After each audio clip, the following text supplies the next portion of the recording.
Hello and welcome students. पिछले दो videos में हमने कबीर की साखी पाठ को पढ़ा है। आज हम कबीर के पद पढ़ेंगे। कुल 3 पद हैं। भाषा उनकी सधुक्कड़ी है। चलिए शुरू करते हैं। पहला पद। झगड़ा एक निर्बेहु राम, जे तुम्ह अपने जन सौ काम। ब्रह्म बड़ा की जिन रे उपाया, वेद बड़ा की जहाँ तय आया। यह मन बड़ा की जेहि मन माने, राम बड़ा की राम ही जाने। कहे कबीर हो भया उदास, तीरथ बड़ा की हरि का दास। कठिन शब्द। झगड़ा का अर्थ है झगड़ा। निर्बेहु का अर्थ है समस्या को सुलझाना या उसका समाधान करना, और जिन का मतलब है जिसने। प्रसंग। इस पद में कबीरदास जी ने अपने मन की जिज्ञासा को व्यक्त किया है। वे यह जानना चाहते हैं कि इस पूरे ब्रह्मांड में, इस पूरी सृष्टि में सबसे श्रेष्ठ कौन है। भावार्थ। प्रस्तुत पद में कबीरदास जी अपने मन में जो द्वंद्व की स्थिति पैदा हुई है उसका समाधान ढूंढते हुए प्रभु राम से पूछते हैं कि हे प्रभु, यदि आपको मुझसे थोड़ा सा भी काम है तो आप शीघ्र ही मेरे मन में जो द्वंद्व चल रहे हैं उसका समाधान कर दीजिए।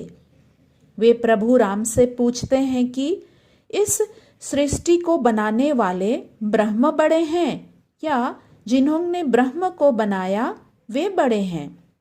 उसी प्रकार वेद बड़े हैं या जहाँ से वेदों की उत्पत्ति हुई है वह स्रोत बड़ा है। मेरा यह मन बड़ा है या मेरा मन जिसे मानता है वे बड़े हैं। राम बड़े हैं या जिसने राम को जान लिया है वह बड़ा है। कवि बहुत उदास हैं क्योंकि वे समझ नहीं पाते हैं कि कौन बड़ा है। तीर्थस्थल बड़ा है या उस तीर्थस्थल को बनाने वाले भक्त बड़े हैं। दूसरा पद। चला हंसा वा देश, जहाँ पिया बसे चित चोर। सूरत सुहागिन है पनिहारिन भरे, ठाड़ बिन डोर। बही देसवा बादर ना उमड़े, रिमझिम बरसे मेह। चौबारे में बैठ रहो ना, जा भिजहूँ निर्देह। बही देसवा नित पूर्णिमा, कबहू ना होए अंधेर। एक सूरज कै कबन बतावे, कोटिन सूरज उंजेर। कठिन शब्द। हंसा का अर्थ है हंस, यहाँ आत्मा के लिए प्रयुक्त हुआ है। चित चोर का अर्थ है जो मन को भा जाए, मन को अच्छा लगे। पनिहारिन का अर्थ है पानी भरने वाली। ठाड़ का अर्थ है खड़े रहना। बादर का अर्थ है बादल। मेह का अर्थ भी बादल है। भीजहू का अर्थ है भीगना। निर्देह का अर्थ है बिना शरीर के। कबन का अर्थ है क्या, और कोटिन का अर्थ है करोड़ों। प्रसंग। इस पद में कबीरदास जी रहस्यमयी परलोक का वर्णन करते हैं और आत्मा को भक्ति में लीन होने की बात कहते हैं। भावार्थ। प्रस्तुत पंक्तियों में कबीरदास जी अपनी आत्मा से उस लोक में चलने की बात कहते हैं जहाँ ईश्वर का निवास स्थान है। वहाँ सुंदर सुहागन स्त्री खड़े रहकर बिना किसी रस्सी की सहायता लिए पानी भरने का काम करती है। कहने का तात्पर्य यह है कि उस लोक में जाकर आत्मा परमात्मा में लीन हो जाती है। वहाँ बिना बादल के ही बारिश होने लगती है। वहाँ चौबारे में बैठकर बारिश को नहीं देखना होता है, परंतु आत्मा को भक्ति रूपी जल में भीगना होता है। आत्मा जो बिना शरीर के होती है, वह उस लोक में जाकर भक्ति रूपी जल में भीग जाती है।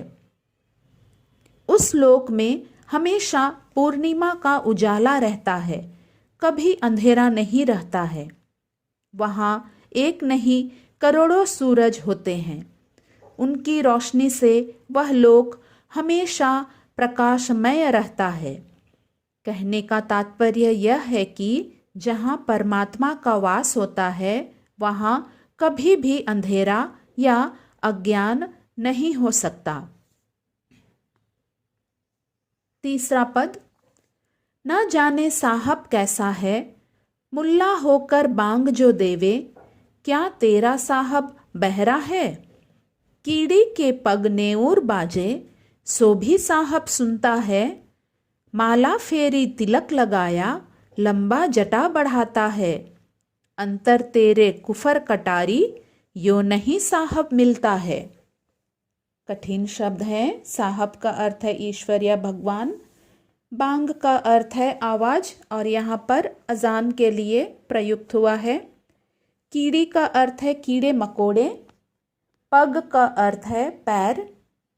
नेऊर का अर्थ है आवाज और कुफर का अर्थ है अविश्वास। ये जो तीसरा पद है, तीसरा पद में व्यंग्यात्मक शैली का प्रयोग हुआ है। प्रसंग, इन पंक्तियों में कवि ने ईश्वर की प्राप्ति के लिए सभी धर्मों में व्याप्त पाखंड और आडंबरों का खंडन किया है। भावार्थ, कवि ने धार्मिक पाखंड और आडंबर का खंडन करते हुए कहा है कि न जाने तुम्हारा ईश्वर कैसा है। कवि अजान पर व्यंग करते हुए कहते हैं कि क्या तुम्हारे ईश्वर को सुनाई नहीं देता है? क्या वह बहरा है जो तुम इतने जोर से अजान देते हो? ईश्वर के सुनने की शक्ति इतनी सूक्ष्म है कि वे किसी भी कीड़े मकोड़ों के चलने की आवाज को सुन सकते हैं। ईश्वर तक अपनी प्रार्थनाओं को पहुंचाने के लिए इतने जोर से अजान देने की जरूरत नहीं है। आगे कबीरदास जी उन लोगों पर व्यंग करते हुए कहते हैं कि जो माला फेरते हैं, माथे पर तिलक लगाते हैं, लंबी लंबी जटाएं रखते हैं, उनके अंदर भी अविश्वास की भावना रहती है। ऐसे लोगों को भी परमात्मा नहीं मिलते हैं। अविश्वास और बुरी भावना रखने वालों को परमात्मा कभी नहीं मिलते हैं। तो इस प्रकार से कबीर के तीनों पद हमने पढ़ लिए हैं। कबीर की साखी और कबीर के पद दोनों का प्रश्नोत्तर एक ही वीडियो में आपको मिल जाएगा। धन्यवाद।